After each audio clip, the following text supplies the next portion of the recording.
And remember that when you study chemistry or molecular biology or whatever, it's just a very small portion of knowledge.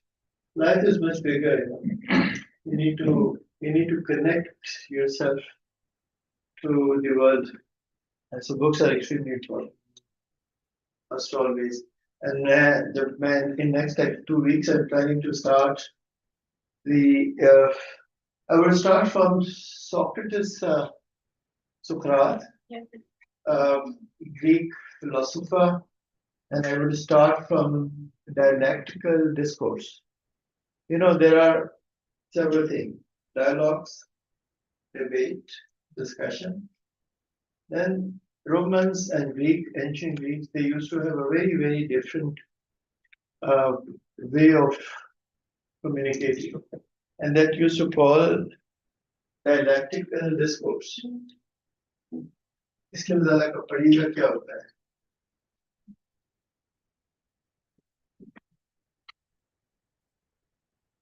Dialectical discourse, so dialectical discussions. Dialectical, कहते हैं, the best translation of this is called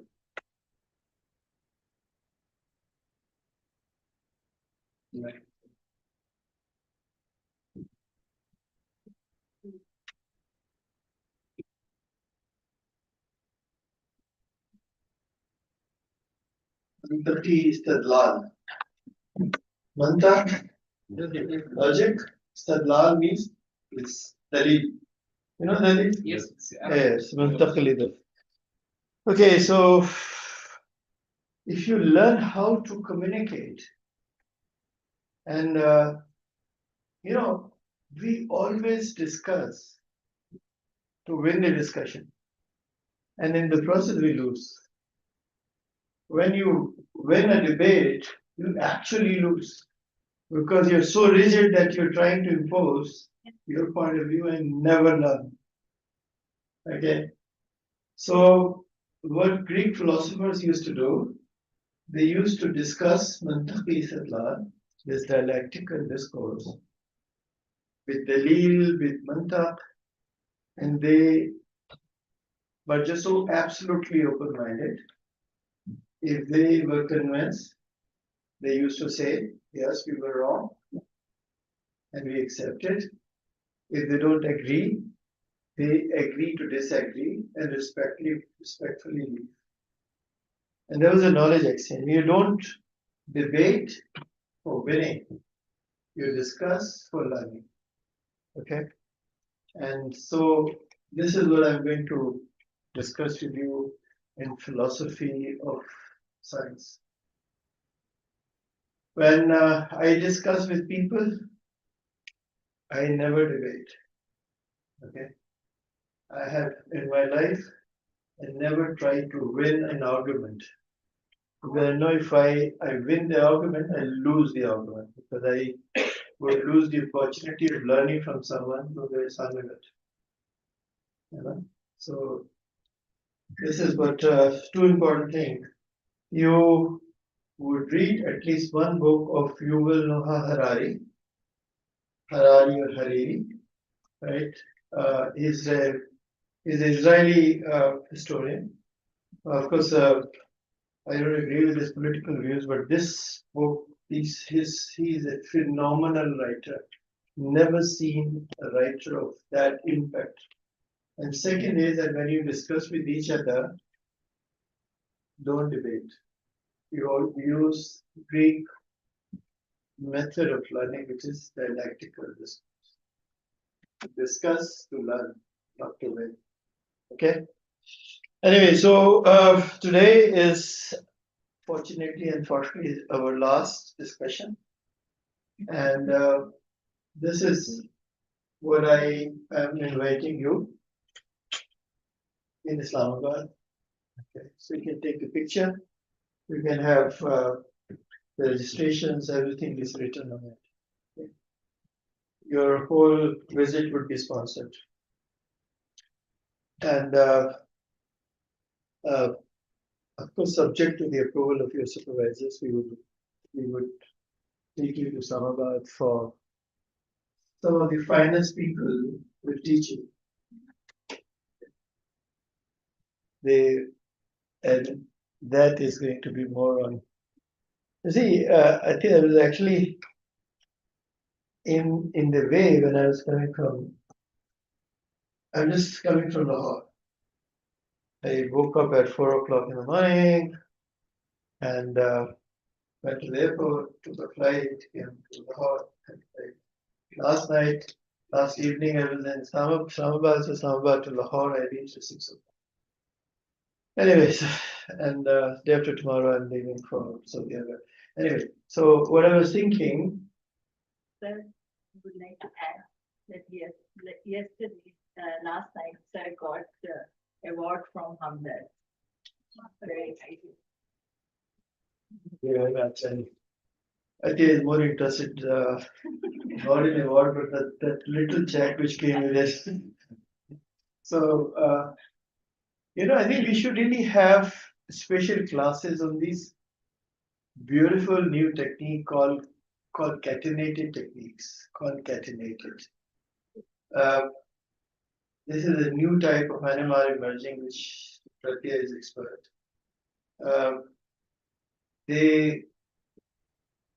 These are the technique which is called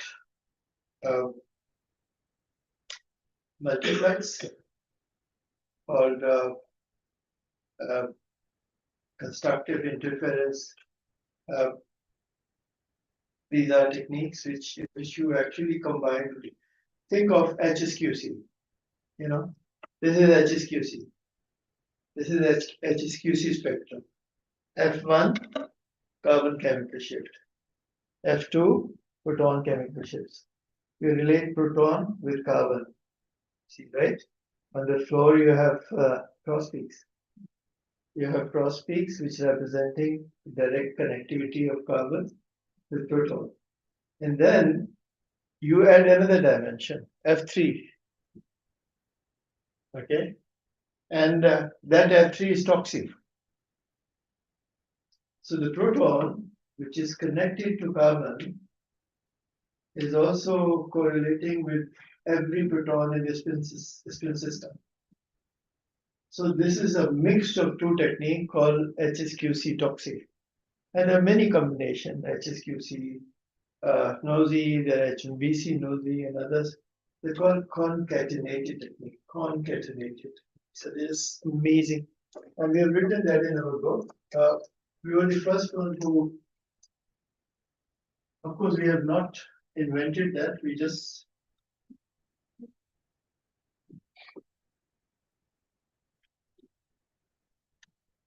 I think we should discuss sometime with them all these beautiful techniques which.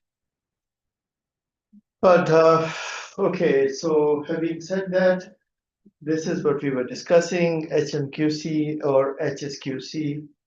They are primarily essentially the same technique. HSQC is a bit modern, new, better, improved resolution is better. HMQC is little historical, which was developed in 1979. People started using it in 1986, and this is a heteronuclear one-bond coupling. Heteronuclear means proton carbon or proton nitrogen. They're interested more in nitrogen, so they're like, which proton is connected to which nitrogen. So these cross peaks represent connectivity of proton and carbon. To get direct information about which proton is connected to which. How to do that according to the first sequence? How to do that in the frame, rotation frame? How we can do that? Naked bulbs done and not. You want that? Okay, so the man wants torture. Let me start this.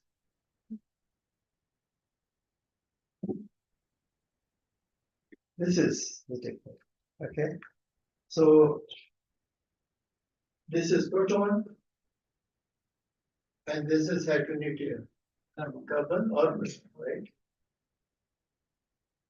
The classical traditional polarization transfer was proton to carbon. Done? Finished? That's what you have studied. You know, you have studied transfer of polarization from proton to carbon, and you are detecting carbon. T2 is detection. Okay. This is classical inverse. Carbon to proton. Inverse. The same way. Same way. I mean, first, the 90 bulk, then we. It's very logical for us to understand that when we have proton carbon cross polarization transfer, you keep carbon on the XY plane because you're detecting it. If you want that to be reversed, then proton has to be an XY plane. It's obvious. You understand? So the reverse. This is the reason why it's called inverse polarization transfer. So this is the traditional polarization transfer which we have studied. Okay, same pulse sequence inept. And this is the inept in reverse sense. Exactly reverse. You know. So what do you do with proton? In that case, you do it with carbon and this is the modern inverse technique. What you do, you transfer from proton to carbon and then carbon to. So what do you detect? Proton, right? But the beauty of this is that you have first increase the sensitivity by proton carbon polarization. Right? You have Adil has given money to Mahmood for reversal. Right? So already proton carbon is strengthened. From that strong carbon, you reverse it to proton. You understand the philosophy? This is traditional polarization transfer, proton to carbon. Okay? Carbon gets strengthened because insensitive nuclei get polarization from sensitive nuclei or nitrogen. Always remember when I say carbon, can be nitrogen also, effectively used. The traditional inverse way is that you transfer polarization from carbon or nitrogen to proton. Fine, you get information, you is a proton detected, but not so good, you know, because proton will weaken, carbon will weaken the signal of proton. Exactly on the same philosophy as proton strengthen the signal of carbon, the carbon will weaken that, you know. But if you do this trick, first you strengthen carbon from here to here, like this, and then from carbon to proton. So you detect proton, but you have an added advantage. You have added advantage that you have already done a forward polarization and then a reverse polarization. So first strengthen the carbon, and then from strong carbon you transfer the polarization to proton, and you detect the proton. This is phenomenal. Think of people who were so zaheen, intelligent, that they were thinking in a way of like this. Yes, sir. Only a couple of 13 who will respond to this pulse. That means most bonds we can lose them.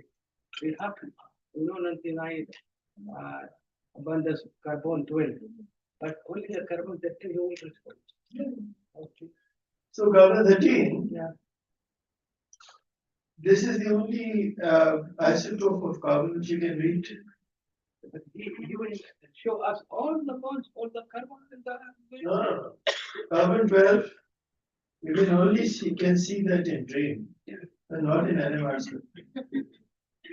Okay? Because you know the reason. I remember this beautiful quote of Dr. Abdul Kalam and write it.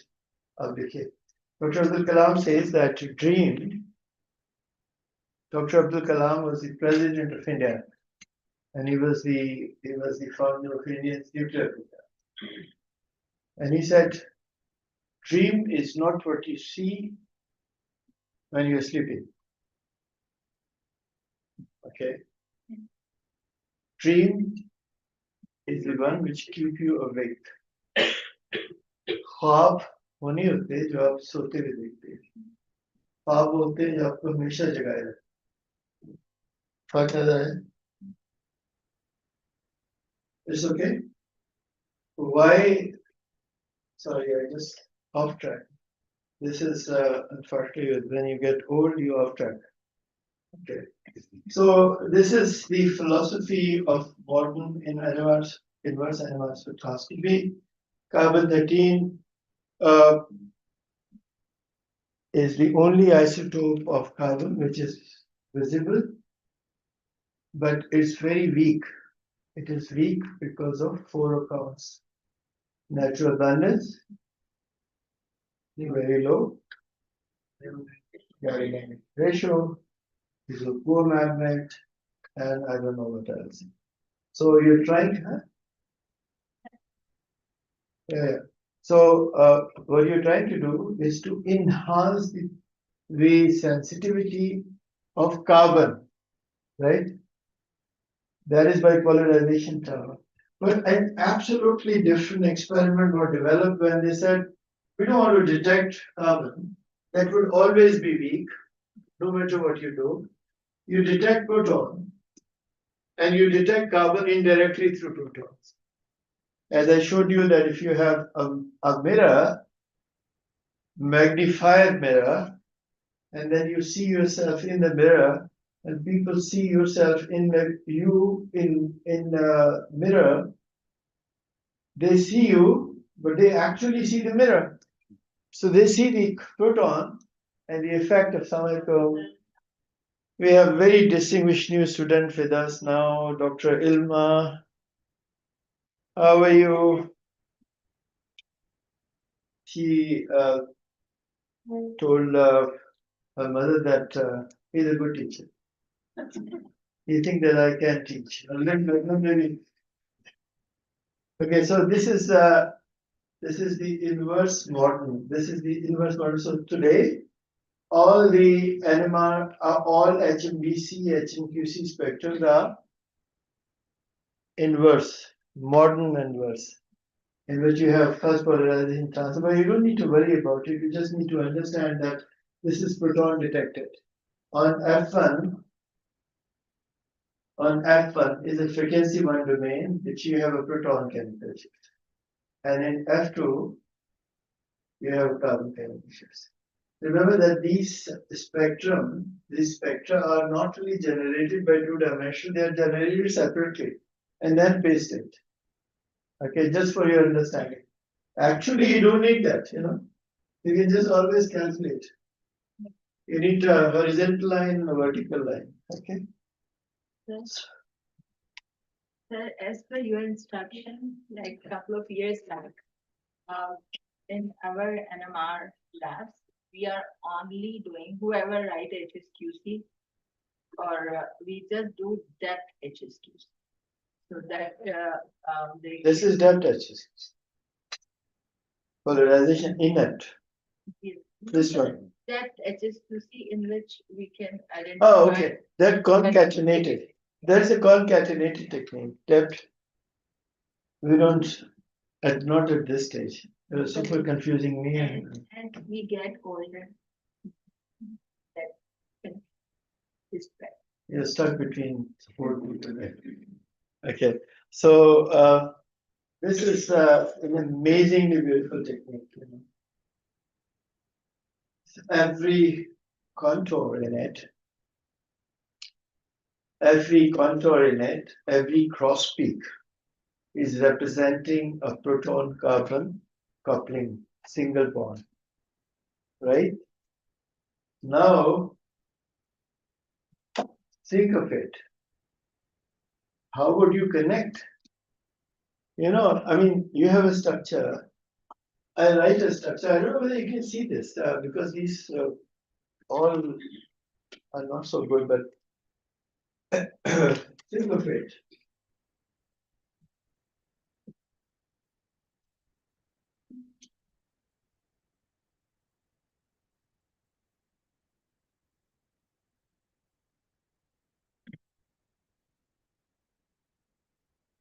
Let me draw a hypothetical. I'm not sure it's not hypothetical. I'm sure that many such structures exist. Okay.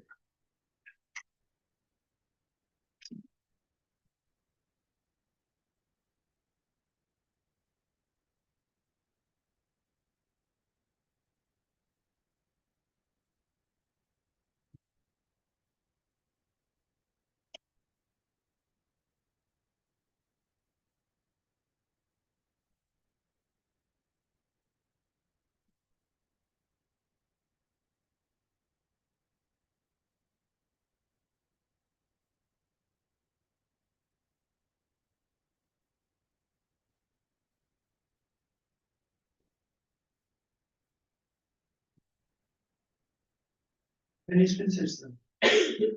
Two. Two.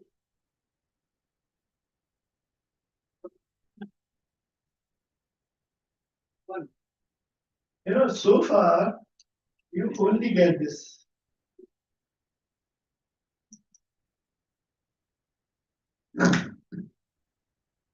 You have only this disconnected, fragmented. So you have you got it. For instance, this you get it through COSY, right? Also HSQC, proton carbon, right?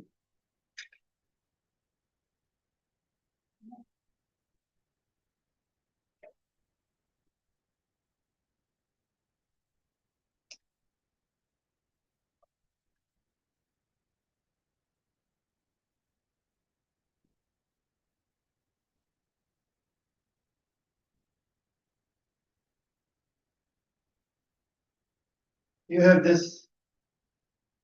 Maybe you can put X here,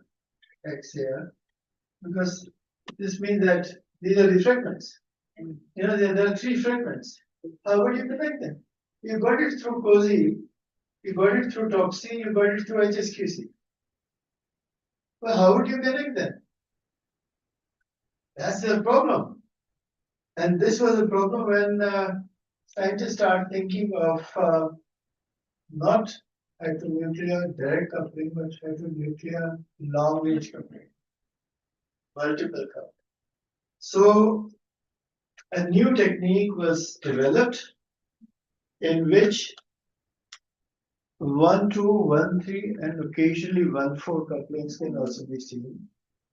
And this is called HMBC. HMBC, right? And this HMBC is, remember that direct proton carbon coupling is above 100 Hertz. Direct proton carbon coupling is about 120, 130, 140, occasionally about 150 Hertz. 1,2 coupling, one proton after two, coupling roughly in the range of about 8 or 10, and then 1,3 coupling is about 6. Now, you have all this. You have three fragments. 1, 2, and 3 fragment. 3 fragment. How would you connect it? And that's absolutely indispensable, 100% required. Soft-fissed Zaruri cheese was developed, and it's called HMBC, heteronuclear multiple bond connectivity. Multiple bond. So the technique was developed in which direct one bond coupling of 100 Hertz were just eliminated, only the long range couplings. Now I'll show you what actually happened. In this spectrum, I don't know whether we have another color. Okay, in this spectrum, you should be able to see the coupling between and this. Okay, this is 1, 2, 3. Okay, you would be able to see the coupling of this proton with this carbon, right? 1, 2, 3. Different. You would be able to see the coupling of this proton with this carbon. 1, 2, 3. And if you have like this, what you need to do, you know exactly if this proton is coupling with this carbon, multiple bond, this must be connected.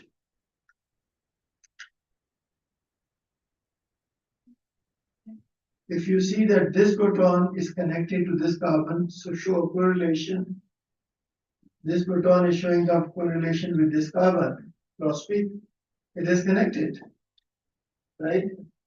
And if you know that this proton is connected to this carbon, you connect it like this. And even those carbons, which you can never see in any spectrum, except C13. For instance, you will not be able to see this in HSQC because it has no proton, right? It has no proton. You will not be able to see any toxi of this because it has no proton. You will not be able to see any cozy of this because it has no proton. But you would be able to see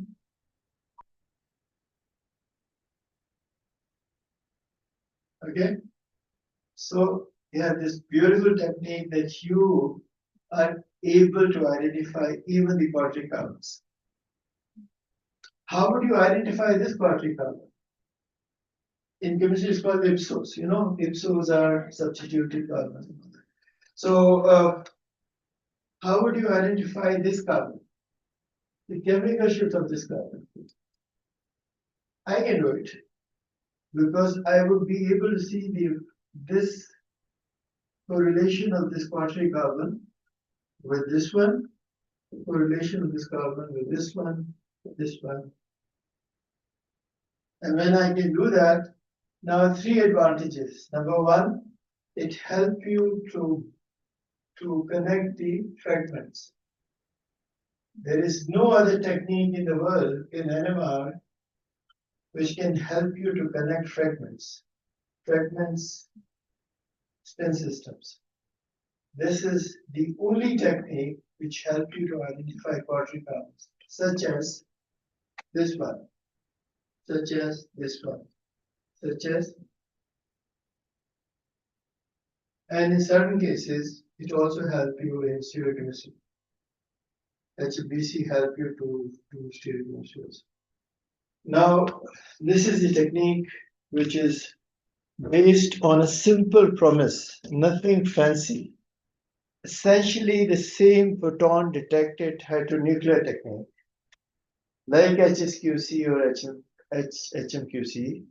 The only difference is that in the pulse system, they eliminate by using destructive interference the J1 coupling. Direct one coupling they eliminate. So you see only the long range coupling, 1, 2, and 1, 3. Occasionally 1, 4 also. In aromatic rings and methyl system, you can see 1, 4, but that's a different reason. So this is the only technique which help you to connect the fragments, and essentially the same experiment as HSQC and HMQC. Essentially proton detected, essentially tricky because proton to carbon and carbon to proton, right? But in this case, you do a trick. You minus J1 coupling. J1 coupling means direct proton carbon coupling, which is 100 Hz. there are pulse sequences which are beyond this class discussion, because they introduce another delay and they minus it as a different domain. But they are somehow eliminate minus one CH1 one bond coupling. Okay, and what remain is these small little satellites of 7 Hz or say 8 Hz, which represent J2, J3, occasionally J4. J2 means 1-2 coupling, proton, second carbon. 1-3 means proton, carbon, carbon, another carbon. Okay, in conjugated system, you occasionally see C4 coupling also. So let me HBC is a phenomenal technique developed initially for carbohydrate, because carbohydrate, always remember, they are linked with each other through oxygen. If you have a disaccharide, how many spin systems in sucrose? 2. How would you connect them? Because in between there is oxygen, isn't it? Yes, sir. You get from one proton of one saccharide to carbon of another. So it was essentially developed for carbohydrate chemistry, but then now it is used, everybody is using it. And extremely interesting technique, almost essential. A lot of natural work is being carried out in protein chemistry. They try to identify proton-nitrogen coupling long range. Okay, so they can connect. Think of amino acids. Protein is a chain of amino acids. Between there is a carbonyl group. And that is a different spin system, You cannot connect them together because there is no unbroken chain. So you use HMBC, right? You have one proton, one carbon connect to NH, or NH connect to. So if we have big molecular macro, and that we call them like polymer or like protein, we have thousands of molecular. yeah, that is a very important question. Thank you. In protein, they are literally. It's not as simple as you see here, and this is the reason I never tried to learn protein NMR spectroscopy. It was just too complex for my brain, and I left this to younger people. You can have like 1,000 peaks, like this, or maybe 2,000 peaks. Big biopolymer, these huge peaks, but they know how to do that. Number one, they have this concatenation technique. They have 3-dimensional techniques. They can take some of the peaks onto the third dimension, right? They also use strains. I don't know. She will explain to you. I don't understand much of it. They use restraints or constraints or restraints or whatever. Because remember that protein structures are not linear. Yeah. The actual protein structure is 3-dimensional. And this 3-dimensional structure means that an amino acid which is quite far away can fold over onto the other. And what will help you? Nosy will help you. NOE will help you. So there are other techniques which are used, and they use all these. And they also have very fancy techniques which I don't know absolutely nothing, like proton, nitrogen, carbon, CNCAB, something. She once told me, I remember it. But one of the example, like HMCA, Yeah, आपको समझ आ गया होगा आपको एक minute में तो मुझे भी आ गया so there are many techniques which are designed for proteins, but these are just very introductory, so they are not so fancy, they are not so okay. So This is what now what you do. You do exactly the same thing. Every peak is representing a proton-carbon correlation, not connectivity. There is a difference. Connectivity I would use when there is a direct connection. This is correlation between proton and a long-range carbon or long-range ion. So each one of them, for instance, if you say, okay, this is this proton, C2 proton, C2 proton has long-range correlation with C10, right? Isn't it? It has also a long-range correlation with C7. 1, 2, 3, right? This has also a long-range correlation with C5. No problem. This is HMBC, right? HMBC, proton, carbon connectivity, long range. Okay. So, but cross peaks represent. It's so simple, you know. This is C4. If you assume that you have this is one spin, this is how many spin system it has?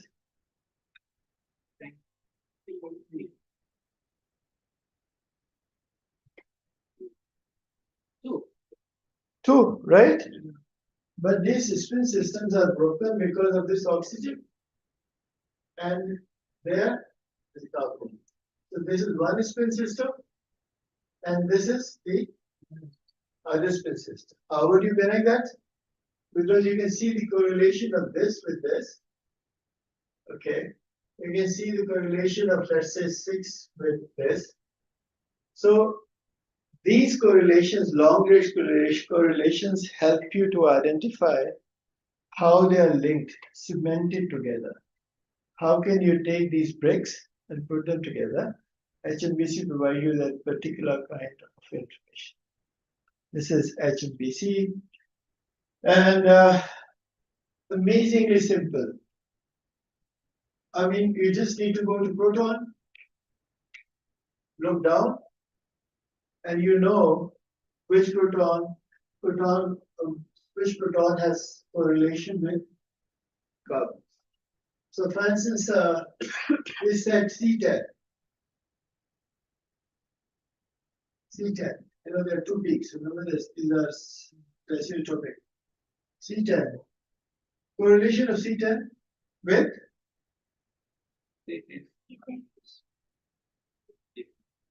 other C10. Okay. So there are two. And this one, C9. And this one, see?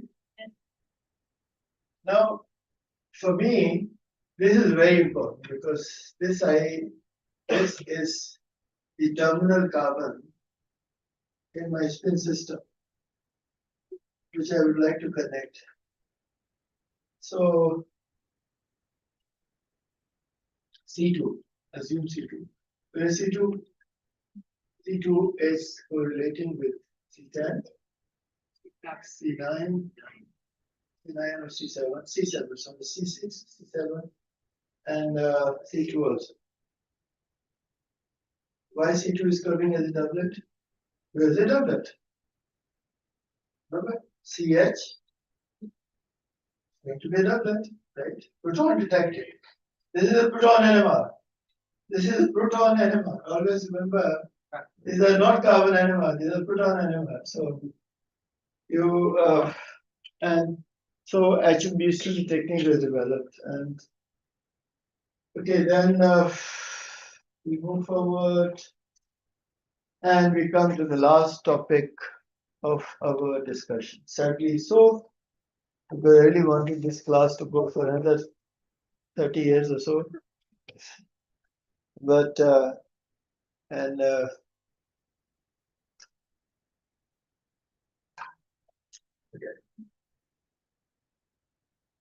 a video structure, and I honestly don't know how would you call that structure as a structure.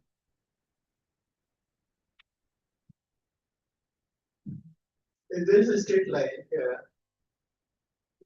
there is a stereochemistry here. Yes, sir. It's behind. Yes. There is a stereochemistry here also. How would you know? How do you know?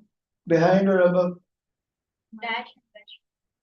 No, but how would you elucidate that? Three. No, SP3, but that can be up also. Right? So only connectivity is not important.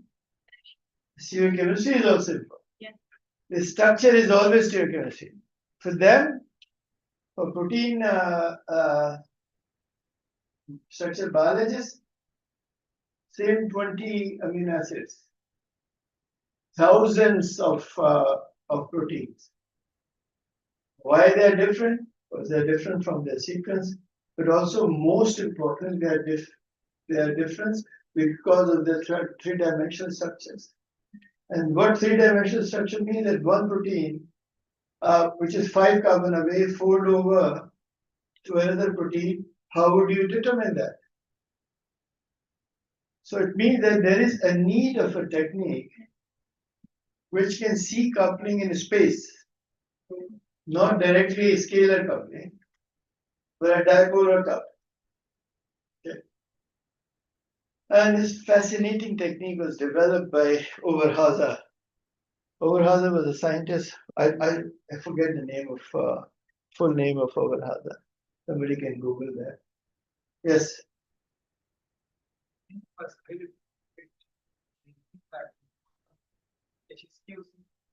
HSQC is, I mean, of course, there can be artifact, there could be experimental error because sometimes these pulse sequences are not really perfectly. In HMBC, you sometimes get one coupling, one carbon coupling, super confusing. But generally, in HSQC, you would have only one carbon. And in HMBC, you would have 1, 2, 1, 3 coupling, occasionally 1, 4. Right? In conjugated system is a different reason altogether.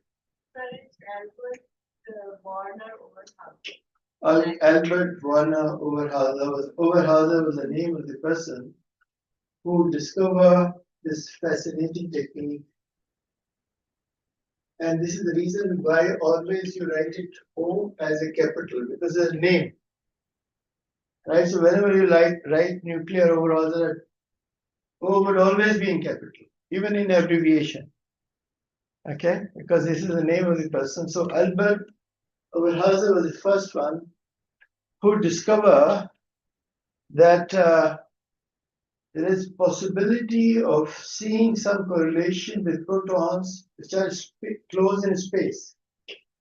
They are not directly coupled to each other. They don't have a scalar coupling, but they have proximity in space. There are many molecules in organic chemistry and others where you know that the rings and others fold over, the chains fold over. There are protons which are close to each other, and that help you to build this chemistry. So NOE nuclear Overhauser effect was developed, and this is dipole interaction. It's not J coupling. It's not scalar coupling, through bond coupling. It is through space coupling. In this space if the two protons are close to each other,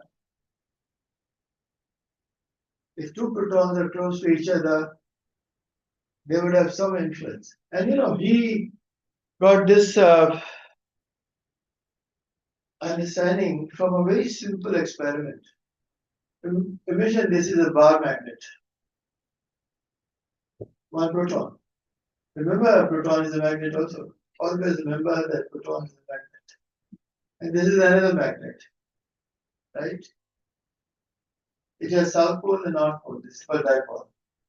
It has north pole and south pole also, dipole. If I bring them in the space together, just do this experiment. if you try to bring north closer to north, what will happen? If you try to bring north to south and vice versa, it means he said, how come on the face of the earth, if these two magnets, if they are close in space, it means that they are close to each other, stereochemistry. If they're close to each other, they would have effect on each other. Yeah. Where are the magnets? Right? Simple thing, simplicity is the essence of science. The simplest thinking you have, not linear thinking. There is a difference between linear thinking and simple thinking. Simplest thinking you have, more elegant you are in your way of understanding. So Newton, as I said, this apple fall on his head. And as I said, there were millions of people who had this apple fallen on their head as well. He had a very simple analogy. Gravitational theory was well known before this discovery. What he has done was a very simple thing, that if Earth has a gravitation force, then the other planets have a gravitational force also. And he said, how come these planets are moving all around each other and there is a moon who is circulating? What keeps moon circulating around the Earth is gravitational force. So he expanded that narrow gravitational force of the Earth to a universal gravitational theory. Simplicity. So, right? Okay? Two bar magnets, they will influence each other. You convinced? And this is called dipole-dipole coupling, or a dipole-dipole correlation, or through space correlation. Through space correlation. And that is in the respect of the person over Hausa, nuclear, because these are nuclei, protons, carbon, whatever. And Overhauser was the first one to discover the effect of neutron spin to the other nuclear spin in space without any bond with each other was called nuclear Overhauser effect. Extremely important truth. Remember, in this structure, I made this structure wrong. You have never told me. This can't be like this. It can be up or right. So this structure would never be accepted if I send this publication for publication. They will reject it right away because in chemistry, the structure is always three-dimensional. It's not two-dimensional. So I have to determine the stereochemistry of this. Either it's up or down. Okay. For that I need to have NI. If I make this a bit more complicated, and at CH3 here, how many chiral centers? How many chiral centers? 2. So how many possibilities exist? Both of them down? Both of them up? One up, one down, this up, this down. So what is the structure? How would you know the structure? Isn't it? Yes. It's a puzzle. If you got the connectivity, you got the structure right, but it's not good to go because you have to have a technique which helps you to determine the proximity, right? And for that, NOU was developed. So it is through space interactions. Through space interactions of neutral spins, and typically employed at the last stage of structural investigation, because when you would have connectivity structure, only then you will look for stereochemistry. You will not be able to do stereochemistry before you don't know the structure. Okay? Only when I have a structure like this, then I would need NOE. So right at the end of structural elucidation, and they too, the protein chemists also, they get a lot of connectivity, proton, carbon, etc., and then right at the end, when they are constructing three-dimensional structure, then they see the NOE, thousands of peaks, weak NOEs, strong NOEs, and all that. Let me ask you a question. These two magnets, depending on their power, assume that they are just very small, tiny little twice magnet. If I put them far away, will they affect each other? So this is dependent on distance. Okay, so overall they determine that the weakest NOE, the first time you can see when it's close to 6 angstrom. Right? They go closer to each other, you get stronger effect. You go farther away, so you can even measure the distance between two protons, depending on the intensity of NOE. An NOE between two nuclear spin, which are just 1 angstrom away, is going to be stronger. 2 stronger, still stronger. 5 weaker, 6 weaker, 7 no NOE. So what the no NOE means? They're not close to each other. So you see, it's all logic.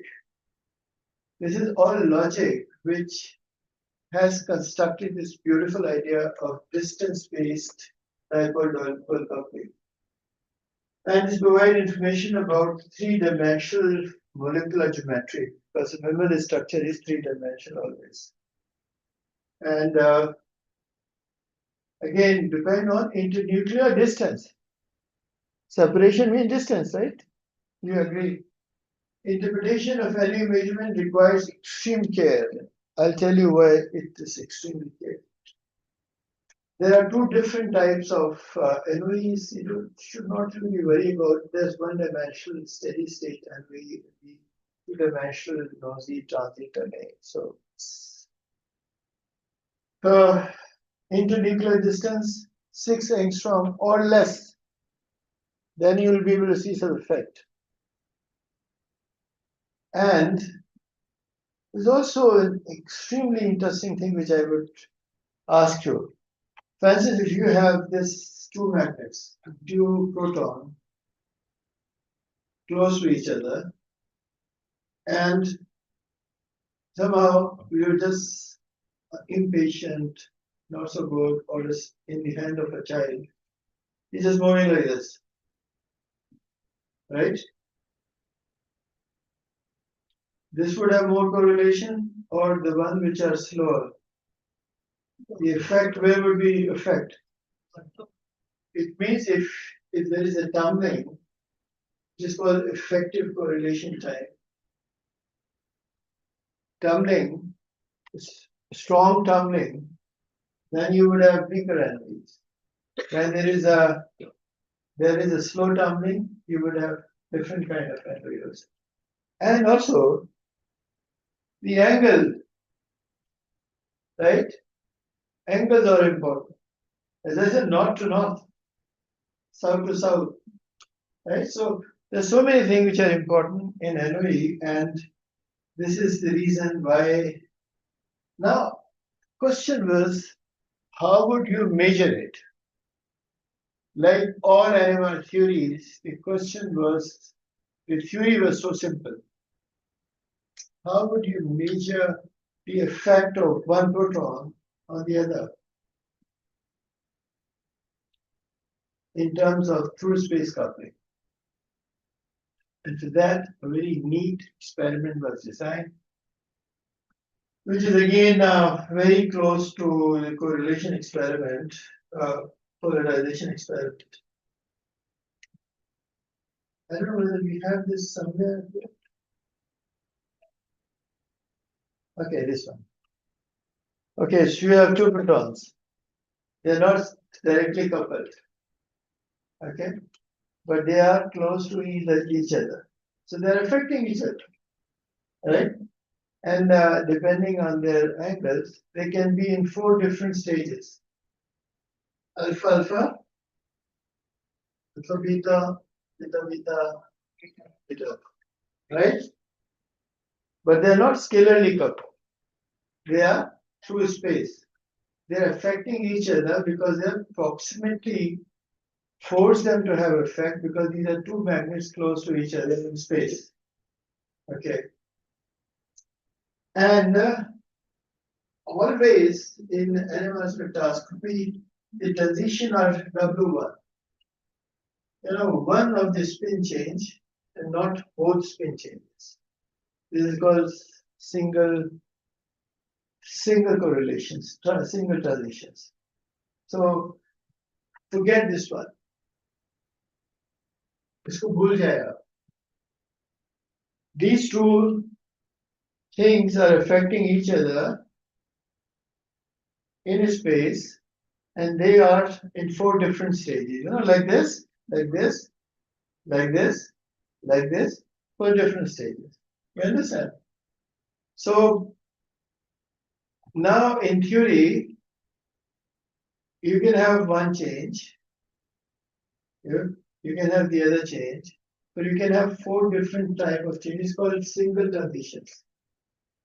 From beta to one transition, one transition, one transition, one transition. Understand? And only one of them transition. And remember, this is the relaxation. This is the highest energy state, and this is the lowest energy state. Remember the V naught, magnetic field, right? So, so simple, right? But you can't measure it. What are proton now? How you can only one of them? No, but protons exist in how many forms? In magnetic field. No, how many forms? How many forms? One proton can. Alpha or beta? Alpha or beta? Meaning if there are 2 protons in proximity, 4 possibilities.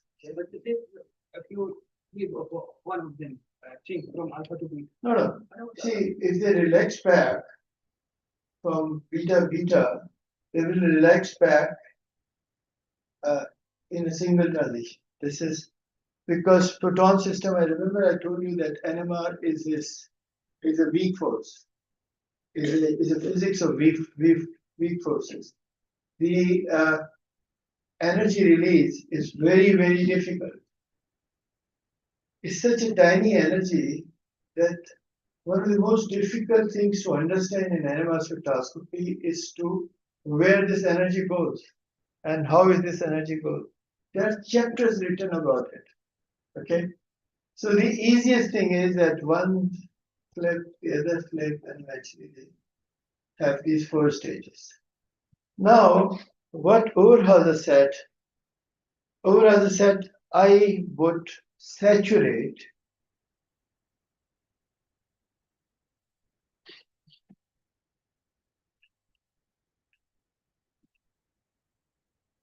This is my S, this is my I. I label 2 protons saturate. S means I will saturate that with what? Pani, Fort, radio frequency, right? And the other is I. Interesting. I am interested in learning about it. If S and I close by, S would have some effect on I, and vice versa. If there is no effect of S on I, it means they're far away. Okay. So if I saturate S with lots of radio frequency, other than normal radio frequency pulse, this is a second pulse which I give to S, my S proton. It become an absolutely abnormal system. The system is just full of energy now, full of energy, because other than normal pulses, I have given this absolute saturation, so selective saturation to S. I saturated on the chemical shift of S. I just gave this S more radio frequency. This led to a complete disturbance of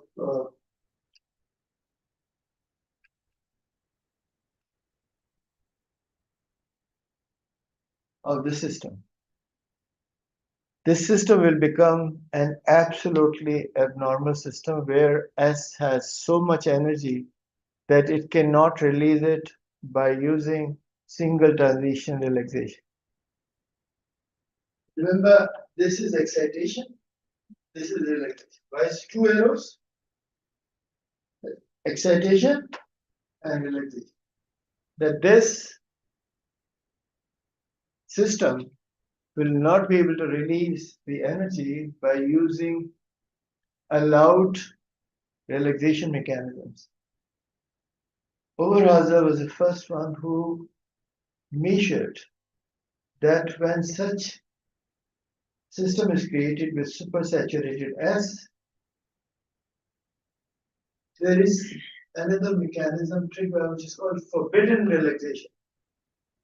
Forbidden relaxation. Forbidden means not allowed. Generally, it's not allowed, it's not seen in NMR. Only when you give exactly the same way, if you really pressurize each other, right, and not so nice to each other, what will happen? You will be abnormal, right? Slap on your face. Exactly the same way, forbidden thing start happening. Okay? And that forbidden thing is double quantum relaxation. All of a sudden, realization will start adopting. Two of them, both beta will become 2 alpha, because the system has to restore thermal equilibrium. Okay? And that eventually lead to nuclear Overhauser effect. This is a competition between 5 different types of relaxation. 4 normal and 1 abnormal. अब इसको ज़्यादा उस पे तवज्जो न दें, और चीज़ है, tell it. Right? Competition. And this is the reason why NO is a very complex technique. Complex so much that when you go and say that I would like to have my NOE run on NMR, they will ask you to degas 100% filter. Take out all gas bubbles from your sample. They have called purging. They use argon to remove all different gases also, because if it is all the game of relaxation, then any particle of air or any solid particle will destroy your experiment. You get nothing, right? You're trying to measure a very rare phenomenon which happens only in supersaturated systems. And in this case, it's quite difficult. Okay, so shall we go into this or not? No? Okay, we'll go in it. I need somebody's help. Where is other Yemeni? Yeah. He's my problem solver.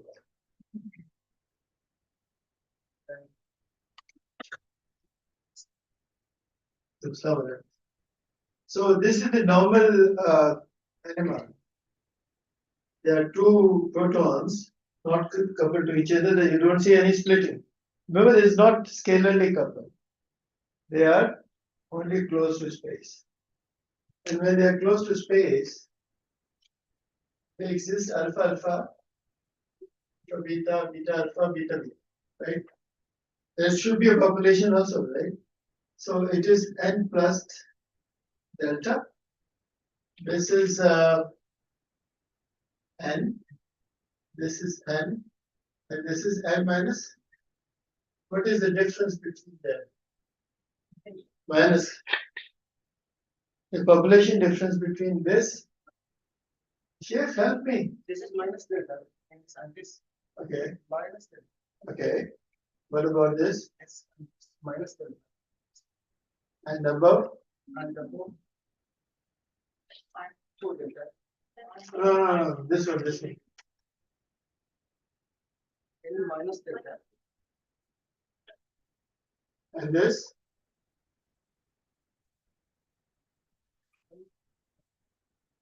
Minus delta. There's always delta, isn't it? No effect to each other. So, no effect. You can't measure it. Now, what you do, you saturate S. When you saturate S, you create a system in which all of a sudden this double quantum relaxation trigger, which is forbidden, not allowed. Now tell me about the difference in population. Yeah, Zero. okay. Then This, bigger than delta. this, and this. You see, the proton which you saturated will not be visible. You know this, right? When you saturate anything, they're not on XY plane. You can't detect it. But because of that saturation, the W2 triggered. And because of W2, the intensity of I has increased. Isn't it? And Yaya will explain to you. I'm going home. No, why not? Okay, you explain again. What is the population difference? In S, what is the population difference between S? What was the population difference between the normal system? Delta, right? This is the reason that you see. And what was the population difference between I? I is my interesting nucleus. I am interested in that, and that's why I call I. S is my saturated. How to saturate it using specially? Oh yeah, very good question. This is very much possible. You select the chemical shift. You give a very specific radio frequency of that frequency, then saturate. There's the reason it's called selective saturation. Yes. And you can do it, in NMR. Now, what is this population difference in this case? The population between this zero, and in this case, bigger than delta. It means what happened? S is gone, And I S is gone, and I is enhanced. And that tells you that S is close to I. If S is not close to I, there would be no change in intensity. It's called nuclear Overhauser enhancement. It's also called NOE. The second name of NOE is nuclear Overhauser enhancement. Okay. This is the enhanced signal, right? Enhanced signals. What happened in large proteins with extremely slow tunneling? W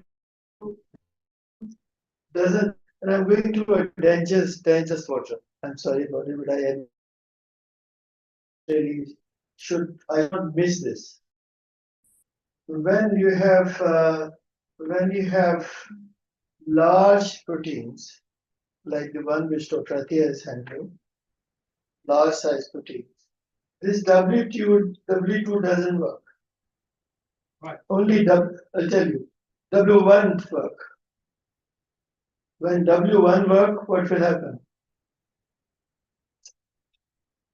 This will be the details of this. And it will be smaller than that. It means it's called negative NOE. The signal, instead of increasing, it decreases. So you can have positive NOE in the small molecules, or you have negative NOE. And people use it for amazing purposes.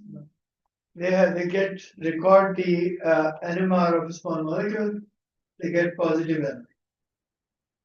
They take that molecule, put it in large proteins irreversibly, and record the NOE of that same molecule again. It will become negative. So amazing science that you can. Now I'm sure that and we will repeat it at some stage also. This is the same in terms of dots. Okay, this is how many dots? How many dots? How many dots? 0. The difference between this, difference between this, difference between this, sorry, difference between this, difference between this, 2, right? Same. You saturate S, and what will happen? Difference between this, difference between this, difference between this, difference between this. Okay, so you have enhanced system. Okay, so there is one more spectrum. There is one more for you to explain. Okay, now this is a large molecule. Okay, and there are so many stereochemistries. This one, this one, this one, this one. How many chiral centers? 4 chiral centers. Theoretically, nitrogen is also chiral center, isn't it? You agree with me or not? Is a chiral center or not? Or you don't see that? Why? This little 2 protons flip-flop, go down, go up, and you don't see the chirality of nitrogen. Nitrogen is true and honest chiral center. When you convert nitrogen into pottery salt, it's a superb chiral center. Always remember, phosphorus is a chiral center. Sulfur. So you don't ever think that only the carbon is a chiral center. They can all be chiral centers. Anyway, so there are 2 chiral centers, right? 2 more, 4 chiral centers. How many combinations this can have?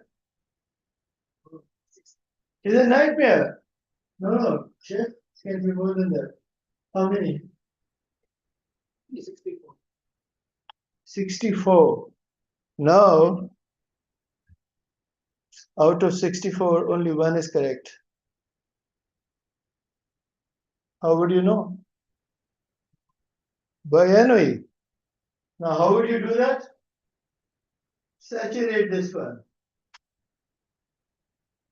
See the effect on it. If it is on the same side, you see the effect. If they are on the different side, no effect. Similarly, saturate this one. You see the effect on I, they are on the same side.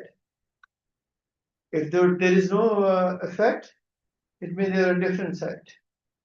Now you have reduced 64 to how many? They have to be on 2 different sides.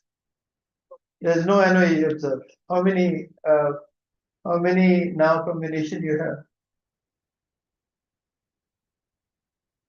They're different, you know, because they don't showing any. They are not showing NOE with each other.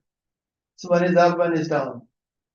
The other also one is up, one is down. They are on two different faces. How many combinations you have? Okay, why 32? How? Hmm? I don't know actually how many combination you would have. One up, one down, right? It can be like this, right? The other one up, no, two up is no possibility. I tell you that no NOE is observed. Now we are struggling with another kind of problem that you have now a limited number of stereoisomers to be decided. You use again NOE. Now you saturate this one. And we say, see the effect of this. Okay? If this is on the same side, you further reduce the possibility. So you keep doing it, you know, it's called one dimension steady state. And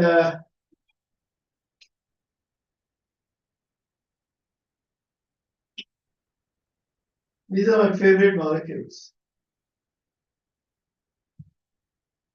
How many combinations you can have in this case? Oh.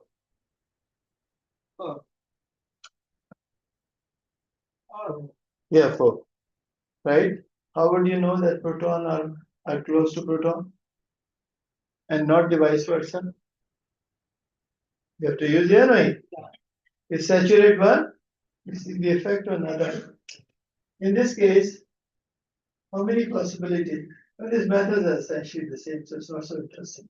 To be honest, I'm not happy with this.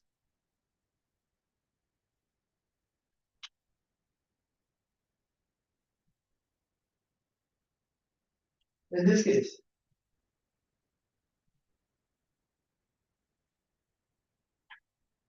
your structure is ready, it's not final. It can be trans or cis, right? Z or A. How would you discover that? If you see the effect between this proton and CH2, they are on the same side, cis, right? And we. We have two protons here. How will we access them? That I don't know, to be honest.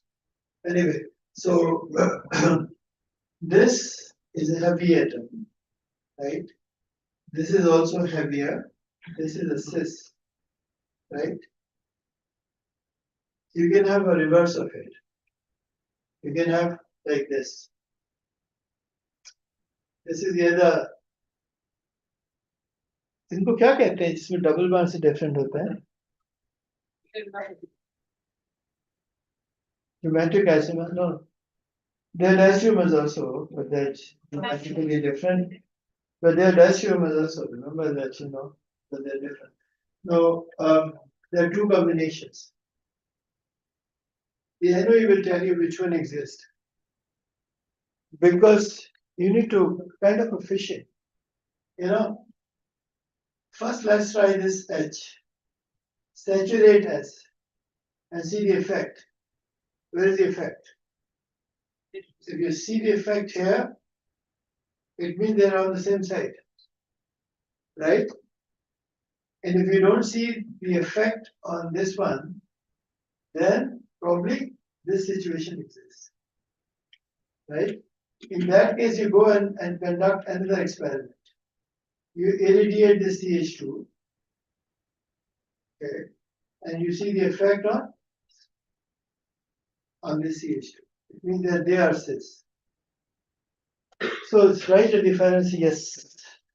I have more than there are similar groups than that. So I do the experiment every time for just Very good experiment. Very good question. You know, if we have so many chiral centers, and if you need to do There's experiment 1 by 1, saturating 1. This was my age when I was doing it. Life was so difficult at that time. But enjoy it. Because you don't like it. What can I do? Very similar. Okay, so Now, listen. So now this technique is two-dimensional, nosy, in which you don't need to irradiate 1 by 1. You got all cross peaks in one spectrum. It's called transient. And let's see this also. Isn't it an interesting example? Endo and exo, same molecule. How would you identify that your molecule is endo or exo? Because as a chemist, remember I told you the chemists have 3 attributes. You can never be called as a chemist if you do not really know 3 attributes. What are these? Okay. You are not a chemist. Number 1, capacity to isolate one compound from a mixture. If you cannot do that, you're not a chemist.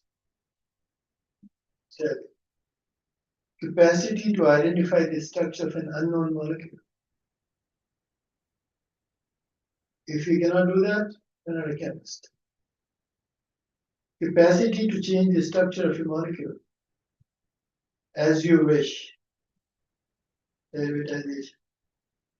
If you have these 3 attributes, only then you can qualify to be a chemist. Plus, finish, end. If you lack any of these attributes, for me, you're a half chemist, quarter chemist, 1/3 chemist, 0.1% chemist. How many attributes? Number 1, from chemistry is such an essence. You should be able to isolate one compound from hundreds of the compounds. Mixture. It can be 100, it can be 2 or 3 or 4 or 5. For that, you need to know chromatography. Identify structure of an unknown compound. If you cannot see the molecule by using spectroscopy, you're not a chemist. This is alchemy verse. The Muslims have invented this new science. And that requires spectroscopy. Right? Third, you have to modify the structure. And that requires synthetic chemistry. So you need to know chromatography, you need to know spectroscopy, and you need to know medicinal chemistry or derivatization. Only then you are a chemist. Yes, sir.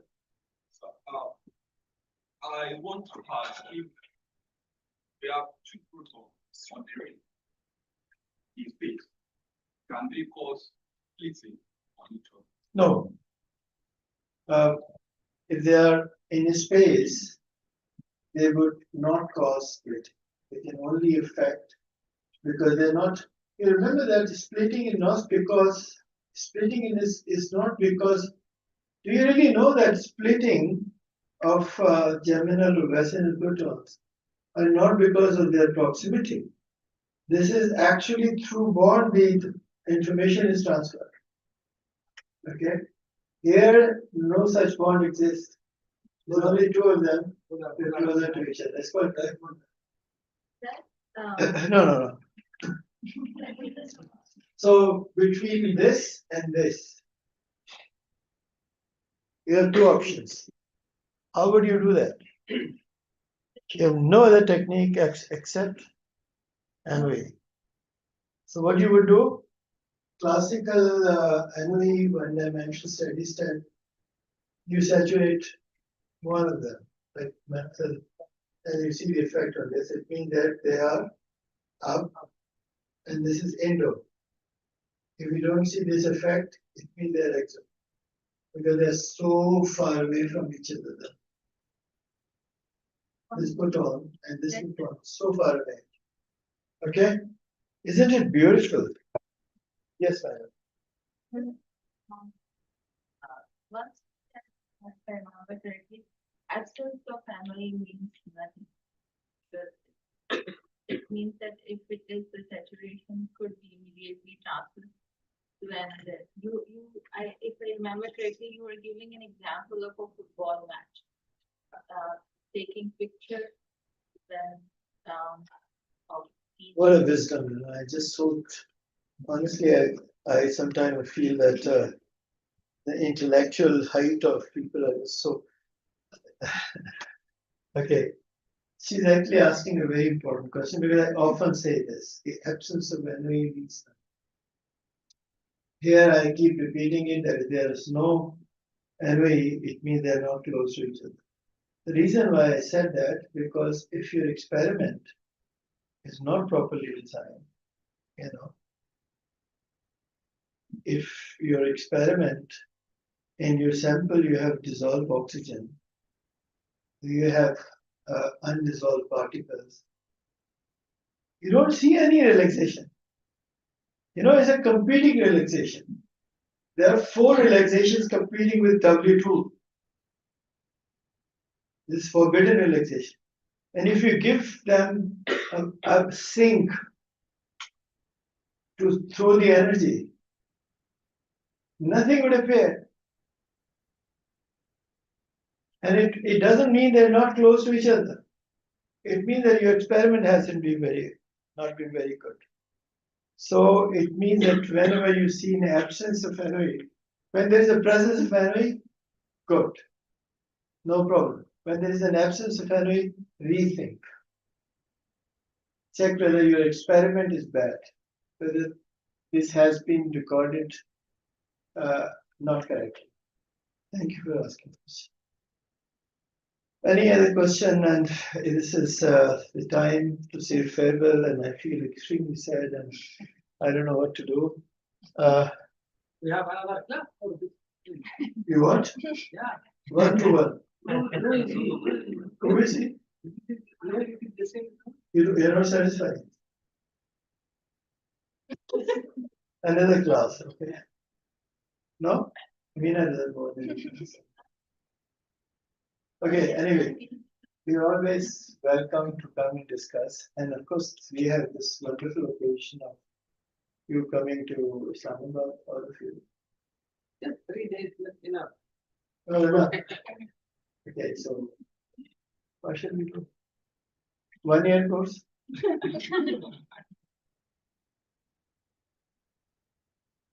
Okay, so yes, Related to DNA, like NMR. I have no idea about DNA. I know very little about DNA. My knowledge about DNA is just so superficial. I just only know that DNA is present in me. That's the only knowledge I have. But you know, the applications can be different. Yeah, DNAs and RNAs, they all have protons, and people use it. And especially DNAs, the helical structure, NO is very important. NO is just a key technique for modern connectivity. Secondary structure, tertiary structure, quaternary structure, proteins, DNA, and all. This folding is what is only determined by NO. There's no other technique you can get folded. Of course, you have a crystal, you can do that also. But NMR is the only technique through which you can, that this long chain has folded over like this, or is a globular protein, or is a linear protein, or whatever. So anyway, similarly with RNAs and DNAs too, because they have helical structures. Okay. Any other question? You've been absolutely superb. I must say that I've been so pleased to have you all. It enriched me a lot, and I didn't really unfortunately got much time to interact with you. My travel was very frequent, so it was regular classes I was missing. For that, I apologize, but I thank you. Thank you. Thank you.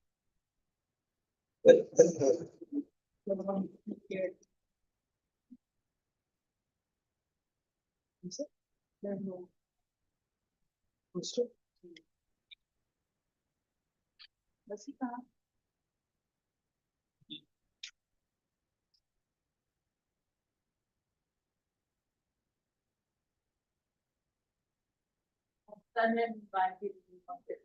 and this is the award that sir received last night in Lahore. This is the Shahid Fazlur Muhammad Saeed Award. How we do that? Small amount.